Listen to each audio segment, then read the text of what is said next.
પંચાયત સમાચાર 24 માં આપનું સ્વાગત છે। સુરતમાં મળેલી ધમકીના પગલે દાહોદમાં વહીવટી તંત્ર સતર્ક, પોસ્ટ ઓફિસ ખાલી કરાવવી, સઘન તપાસ કરાઈ।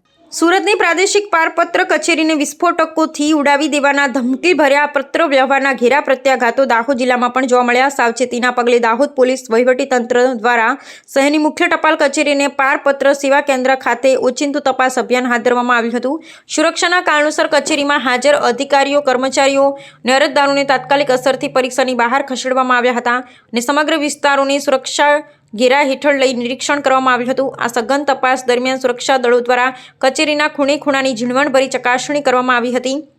દાહોદ પોલીસના ઉચ્ચ અધિકારીઓના માર્ગદર્શન હેઠળ હાથ ધરાયેલી આ કાર્યવાહીમાં કોઈપણ પ્રકારનો શંકાસ્પદ પદાર્થ કે વાંધાજનક ઇલેક્ટ્રોનિક સંદેશ પ્રાપ્ત થયો નથી। તંત્ર દ્વારા એક સુરક્ષાત્મક કવાયત હોવાનું સ્પષ્ટ કરવામાં આવ્યું છે, જેથી કોઈપણ અઘટિત ઘટનાઓને રોકી શકાય। તપાસ પૂર્ણ થયા બાદ વહીવટીતંત્ર અને નાગરિકોએ હાશકારો અનુભવ્યો હતો। પોલીસ પ્રશાસન દ્વારા નાગરિકોને સોશિયલ મીડિયા કે અન્ય માધ્યમો દ્વારા ફેલાતી અફવાઓથી દૂર રહેવા અને ભયભીત ન થવા સત્તાવાર અપીલ કરવામાં આવી છે। સુરક્ષા એજન્સીઓ હાલમાં સંપૂર્ણ પરિસ્થિતિ પર ચાંપતી નજર રાખી રહી છે અને જાહેર સ્થળો પર સુરક્ષા વ્યવસ્થા વધુ સુદૃઢ બનાવવામાં આવી છે।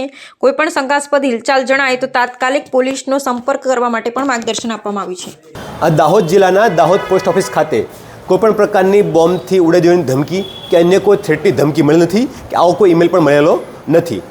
જે અમુક લોકો દ્વારા જાણવા મળે છે એ વસ્તુ ખોટી છે અને કોઈપણ પ્રકારની અફવામાં દાહોદના કોઈ નાગરિકોએ આવવું નહીં। છતાં પણ રૂટીન કામગીરીના ભાગરૂપે પોલીસ દ્વારા આનું ચેકિંગ કરવામાં આવેલું છે અને આ પ્રકારની કોઈ ફરીથી કહું છું કોઈ પ્રકારનો ઈમેલ કે કોઈ ધમકી કે કોઈ થ્રેટ દાહોદ પોસ્ટ ઓફિસ કે દાહોદ જિલ્લામાં કોઈ જગ્યાએ મળેલો નથી, તો કોઈ પણ ગેરમાર્ગે દોરાવું નહીં।